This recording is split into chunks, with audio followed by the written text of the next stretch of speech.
Space, the final frontier. Star Trek. The voyages begin. Weeknights at 6 on TV 15. Headline news, I'm Jane Acree. A 44-hour odyssey has ended for the passengers aboard the hijacked luxury liner Achille Lauro. The 4 Palestinian pirates who took over the ship are now reportedly in custody in Egypt. But the trip ended tragically for American Leon Klinghoffer, who was killed by the hijackers. The U.S. wants the hijackers brought to justice.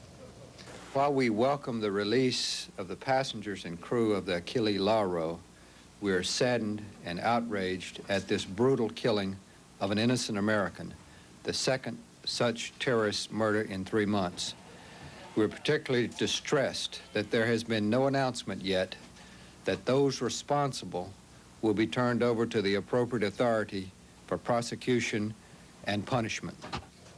Egypt is now under pressure to hand down some sort of punishment to the ship's hijackers. White House Press Secretary Larry Speakes condemned their killing of an American, and he says they must not be allowed to leave Egypt. U.S. Ambassador to Egypt, Nicholas Valotis, had strong words for the fate of the hijackers. I want you to call the foreign minister, tell him what we've learned, tell him the circumstances, tell him that in view of this fact, and the fact that we, and presumably they, did not have the facts, we insist that they prosecute those sons of bitches. Jubilation quickly turned to grief as the family of Leon Klinghoffer heard the news of his death. Charles Feldman has this report on relatives' reactions. It was a roller coaster day for the children and son-in-law of Leon and Marilyn Klinghoffer. At first, they came down from their parents' Manhattan apartment to excitedly tell reporters that the State Department had called to say it was all over. The terrorists were off the ship. And the 2 Klinghoffer daughters looked forward, they said, to being reunited with their mother and father. Let the party begin. We're just so excited. And now what we really want to do is we want to speak to our parents and hear from them that, yes, indeed, they're well and feeling fine. And then, of course, we want to see them as soon as possible. But shortly thereafter, things took a tragic turn, with conflicting reports that 69-year-old Leon Klinghoffer had been killed by the terrorists, his body thrown into the sea. But there was no U.S. confirmation. After agonizing hours, a family spokesperson met the press to say that they had again heard from the State Department. This time, the message was that Leon Klinghoffer was indeed dead. We have confirmation from the State Department as to the death of Leon Klinghoffer. Leon Klinghoffer was confined to a wheelchair, the after effects of several strokes he suffered in recent years. His wife, Marilyn, is alive, according to the family spokesperson. This was to have been a dream vacation for the couple. The doorman at the New York apartment said he spoke with the couple the day they left on their ill-fated journey. The day that they left, I was on. I packed the luggage into the car, put his wheelchair, and he seems to be happy. The wife said goodbye to her daughters. She had tears in her eyes that day. And when she got into the car, I closed the door, and she looked at me. She says, "Israel, take care of my babies." No memorial services have yet been announced. That was it. The hijackers riding away in this tugboat reportedly surrendered on 3 conditions. PLO officials say that one involves a promise that Egypt would try to arrange talks with Israel and the U.S. on the release of Palestinian prisoners. The 2 other conditions, guarantees that the hijackers would not be tried and would not be handed over to the PLO. Italian Prime Minister Bettino Craxi has sent President Reagan his condolences over the murder of Klinghoffer. Anthony Collins reports that news of the death came as a surprise to Italian officials. Earlier in the day, things were going well. The hostages were about to be freed, and Italian Premier Bettino Craxi was upbeat. But later at a press conference, he had bad news. Craxi said one American hostage apparently had been killed and the body thrown overboard. This was sometime before the hijackers left the ship. Craxi said only the man's passport had been found. This was how Italian leader Craxi got the news, in a radio telephone conversation in Italian with the ship's captain, Gerardo De Rosa. The captain said, "One passenger is missing." Craxi, has he disappeared or has he been killed? The captain, no one saw anyone killed. For us, at this moment, he is missing. The captain later said the hijackers had rampaged through the ship firing machine guns. He said they herded passengers and crew into the dining room. The captain said they were well behaved toward Italians, but other passengers were treated not so well. Palestinian leader Yasser Arafat won praise from Italy for mediating. The man who acted as go-between for Croxy and Arafat, PLO envoy Fouad al-Bitar, told CNN why the PLO helped free the hostages. To try to avoid a massacre for the people who are on board of this ship, and in the same time to avoid any damage of our reputation. Al-Bitar denied that the Palestinian hijackers had acted on behalf of any PLO faction. In Naples, relatives of the ship's crew were relieved to hear the hijack was over after the strain of long hours of waiting. The relief was especially evident in the case of one woman, Giuliana De Rosa. She is the captain's wife. The news of the missing American has changed Italy's position. At first, Rome agreed with Egypt's decision to offer the hijackers free passage abroad. But now Italy is demanding they be extradited here in hopes they can be brought to justice. Back in the States, actor Yul Brynner died early this morning of cancer at the age of 65. Brian Doble reports. The world will remember him always as the King of Siam. The trademark bald head, the commanding presence, the strength and dignity, etc., etc., etc. He was born Hijacking on Sakhalin Island. The actor worked in a circus at an early age and made his Broadway debut in 1946. Brynner made more than 36 films, including The Ten Commandments and The Magnificent Seven. But he built his career playing the dictatorial but endearing king both on the stage and screen. The musical opened on Broadway on March 29, 1951, with Brynner in the starring role.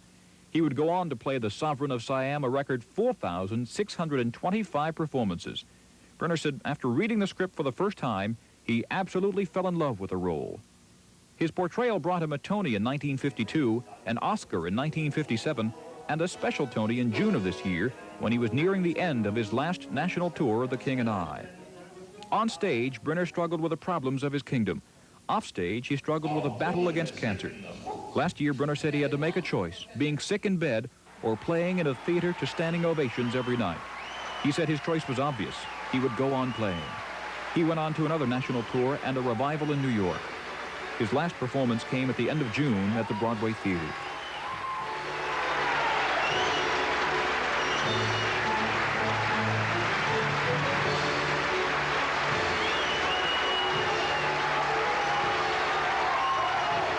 Getting to know you, wrote Rogers and Hammerstein, and getting to know him we did.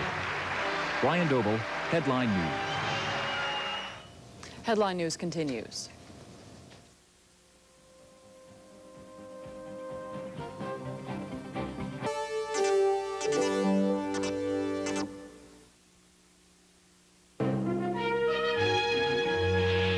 I have been instructed to place you and Mr. Spock under arrest. Hail, hail, fire and snow, call of the angels, we will go far away, for to see, friendly angel, comes to me. Death to you all. Captain, what's the prize? Death to you all. Yes, it's FTV, where the fun meets the music. FTV, bringing you whacked-out comedy videos from your favorite stars, like Bruce, Cindy, Tina, Ozzy, plus outrageous versions of your favorite music video hits and some of the biggest names in pop music, all on FTV. FTV, it's funny, it's funky, and it's free! The hits put you on, Sundays at 6.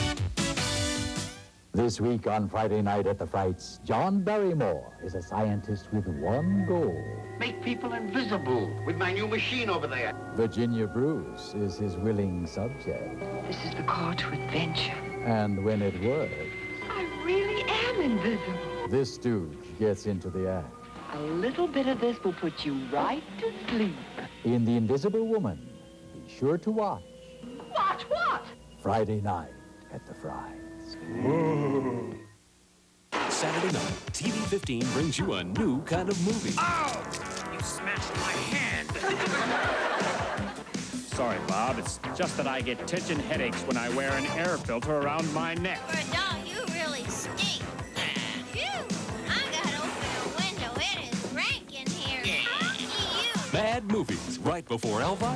Besides, I'm always good for laughs.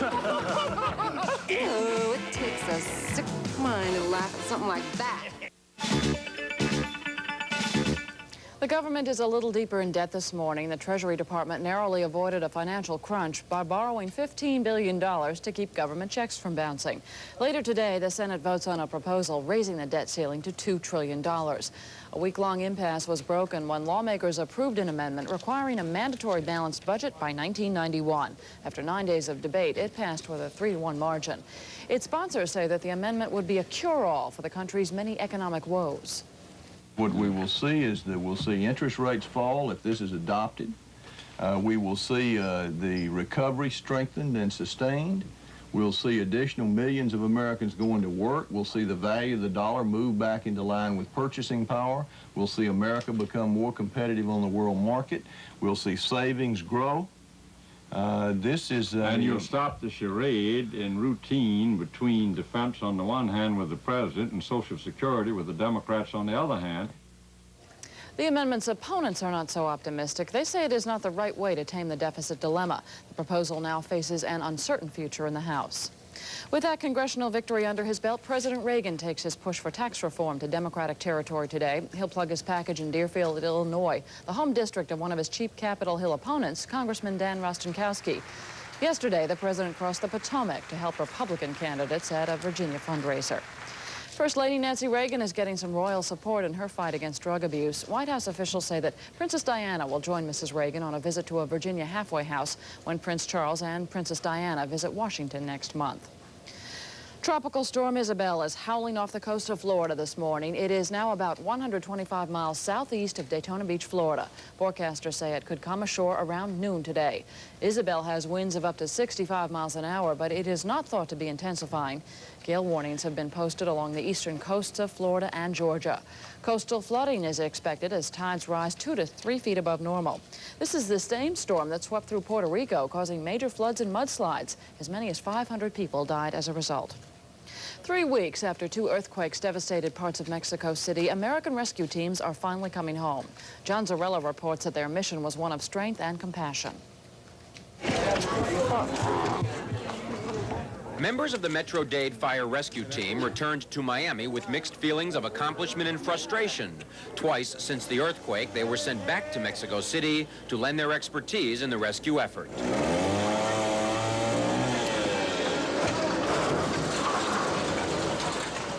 Much of their time was spent at the Juarez Hospital, where hundreds of doctors, nurses, and patients were buried in the rubble. During one of the more dramatic rescue attempts, their team led the efforts to free a trapped nurse. Working on a makeshift piece of scaffolding, they could hear her and talk with her. Shh.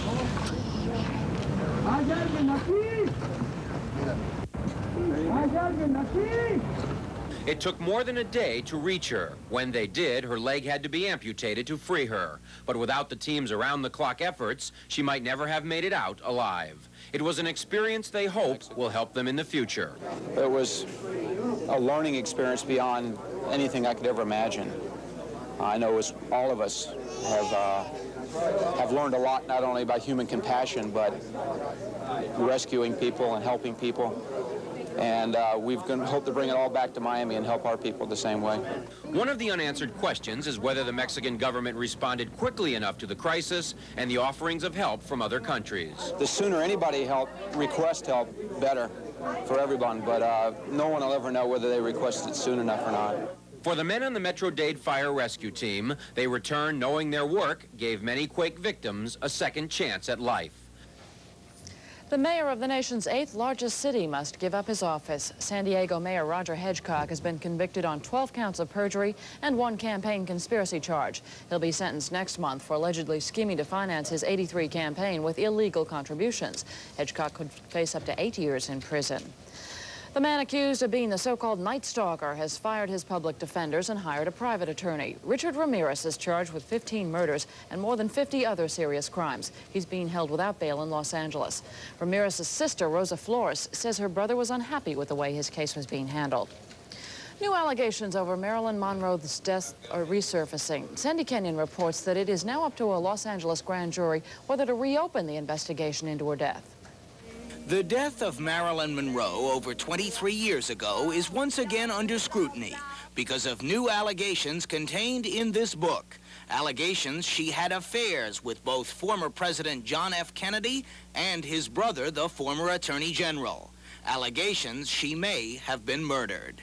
ABC News head Roone Arledge added to the controversy when he killed a look into those charges just hours before it was to have run on the network's 2020 program. Arledge said the report needed more documentation before it could be broadcast. However, those same allegations were convincing enough to Los Angeles Supervisor Mike Antonovich when he received them in a letter written by a man who claims to have been Monroe's second husband. If you read these allegations, you have to come to the conclusion that there was hanky-panky. One item in particular caught Antonovich's eye, a statement from the respected head of a local ambulance company that his drivers had picked up Monroe on the night of her death and taken her to a hospital while she was still alive. For his company to have records of picking up her unconscious body, taking her to the hospital, and then we find that the body is later discovered in her home, and she's deceased, appears to be having an overdose. What happened in between? To answer that question and others, Antonovich has called on the Los Angeles grand jury and the district attorney to investigate further. The Los Angeles district attorney has refused comment in the Monroe case until the grand jury has a chance to review the new allegations and decide whether or not to reopen the investigation into her death. That's a decision that could come in the next few days. More news after this.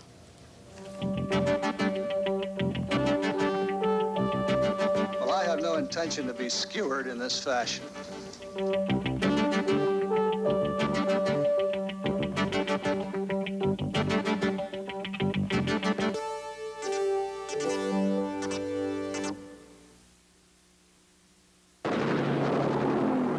The Black Sheep Squadron is blazing into action. Exciting drama, Black Sheep Squadron, starring Robert Conrad as the leader of a bunch of flying misfits. Those guys are all screw-ups. So am I. It's lovin' and laughter. Are you drunk? Catch it. Black Sheep Squadron. Now, more action than ever. Catch it weekdays at 5. Watch for the 1985 Montreux Golden Rose Rock Festival Volume 2 with Culture Club, Tears for Fears, Bronski Beat, Kenny Loggins, Paul Young, Kool and the Gang, Frankie Goes to Hollywood, Shack Attack, Howard Jones, The Pointer Sisters, Dead or Alive, Dire Straits, Billy Ocean, Depeche Mode, REO Speedwagon, Brian Ferry, and Duran Duran. Monday at 8 on TV 15. Barbara Stanwyck, in her most triumphant performance, is Stella Dallas, a mother who sacrifices everything for the daughter she loves. She'll love you just like you were her real mother. She'll make you laugh and cry as only Barbara Stanwyck can. Stella Dallas. Friday at 8 on 15. The best movies in October are only on TV 15. Don't miss the dynamite 2-hour premiere of Dempsey and Makepeace. The power and passion in the premiere of Return to Eden. Chuck Norris is back and he doesn't need any help in A Force of One. Meryl Streep and Jeremy Irons are superb in The French Lieutenant's Woman. Esther Williams and the marvelous Fernando Lamas are dangerous when wet. Donald Sutherland performs the first heart transplant in Threshold.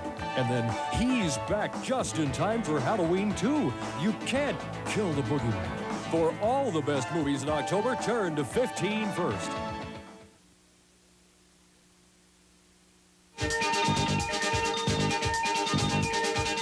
It's 49 minutes past the hour. Time now for Headline Sports.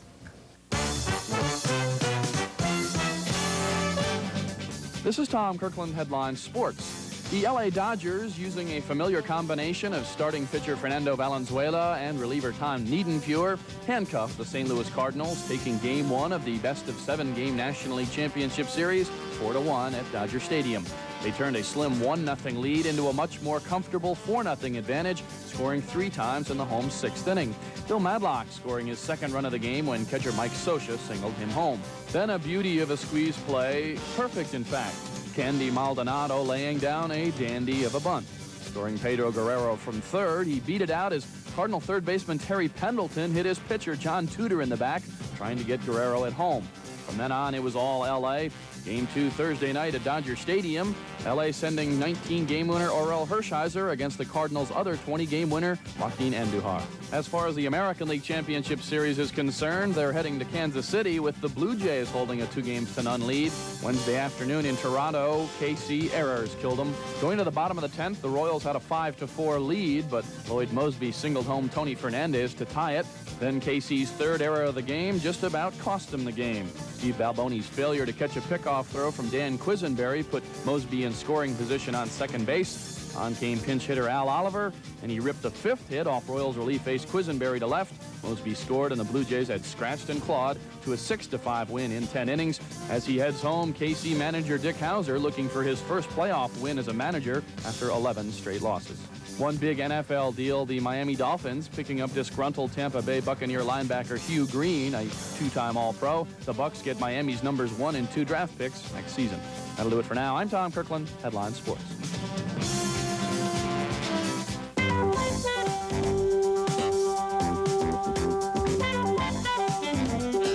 I'm David Goodnow, and here's who's news. Nobody ever loved me like she did. Strawberry Fields is a living monument, a garden of peace and love in memory of John Lennon. His widow, Yoko Ono, dedicated the Central Park meadow to New York on the same day Lennon would have turned 45. This garden is a result of all of us dreaming together. It is our way of taking a sad song and making it better. Take a sad song and make it better.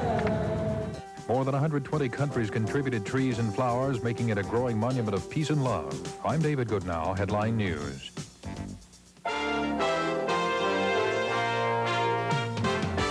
In the headlines, the United States is demanding the 4 hijackers of the Italian cruise ship be prosecuted.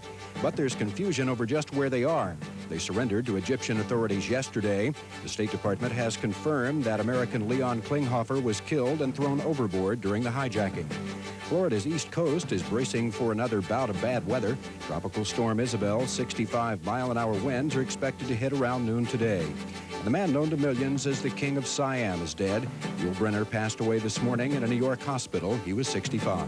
With the hour's top stories, I'm David Hull. Stay tuned. The news continues.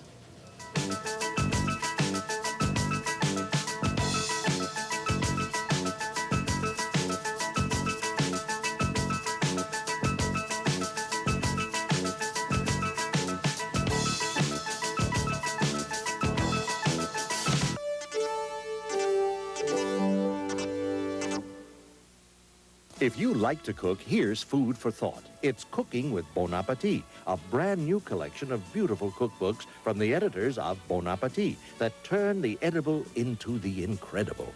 Each cookbook features 200 of the best mouth-watering recipes, plus 16 pages of color photography.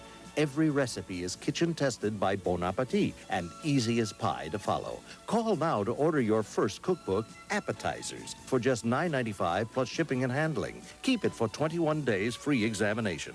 Impress your family with white bean shrimp salad. Entertain with pesto pizza bread. Or make snow peas with dipping sauce in no time at all.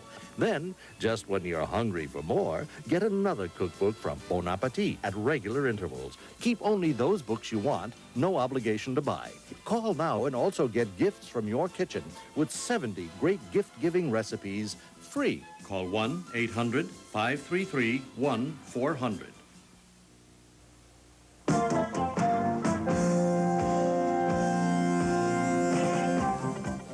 In dollars and cents, a contract deadline is looming for Chrysler and United Auto Workers. Talks are centered on equal pay for retired auto workers. Frank Seltzer reports. The moods of the union negotiators are good as the talks between the auto workers and Chrysler enter the final days. Up until now, the sparring has been over general issues. But in these last days, it's time for specifics affecting the 70,000 U.S. Chrysler workers. One of the primary topics is parity. The union workers want the same wages and pension plans as their counterparts at GM and Ford. While the union talks were going on inside, Chrysler retirees rallied outside. Auto Workers President Owen Bieber promised to help. And I intend that when we leave Chrysler, in October of 1985, we're going to come back with parity with our brothers and sisters at General Motors for the active and the retired workers. The hourly wages of Chrysler workers is only 6 cents behind that of GM and Ford, but the pension plan represents a bigger problem, a difference of up to $200 a month. The union also wants a moratorium on plant closings. What the company wants is more productivity. We can't talk money without saying, and we can't talk security, certainly, without getting more productive in our plants against Japanese or even other manufacturers around the world. Because productivity and quality go hand in hand, and without them, we're dead. UAW Vice President Mark Stepp. The corporation is utilizing new technology, and therein enhanced productivity results from that. We don't fight that. But the union does want to fight the amount of parts Chrysler buys from the outside. Chrysler only makes about 40% of its parts in-house. GM makes about 70%. Ford is somewhere in between. Despite the differences, Bieber says there's still enough time to get an agreement before the Tuesday midnight deadline. And even Iacocca says there's better than a 50-50 chance that they'll settle without a strike. You wouldn't call it your typical wine and cheese party. Instead of cheese, there was an 11-course meal, and the guest of honor was a 115-year-old bottle of wine. Tony Clark reports. The guests came from France, England, Austria, and across the United States, all for a chance to get a tiny taste of 100 years of vintage history, a centennial sample of 1870 and 1970 Chateau Mouton Rothschild.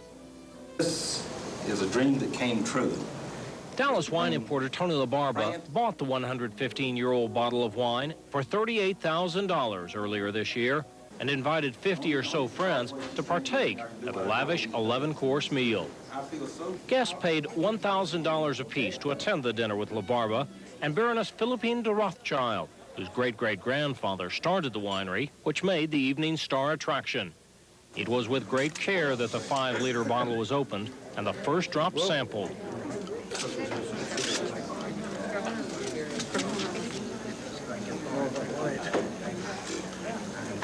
It's a very, very remarkable bottle. May I? Then, each of the guests' portions were meticulously measured so everyone would get the same amount. And how is 115-year-old Chateau Mouton Rothschild? Something like a balloon trip, a space trip. It was something that you can only experience one time in your whole life. It has a clarity, a purity of taste that is beyond speech to my own small taste. I love it. I think it is absolutely spectacular.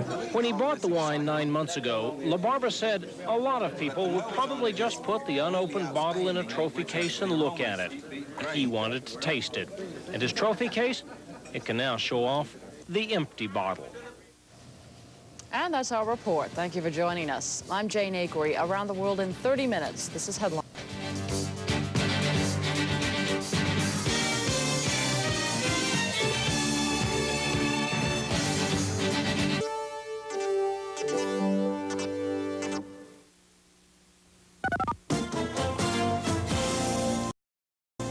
From Turner Broadcast.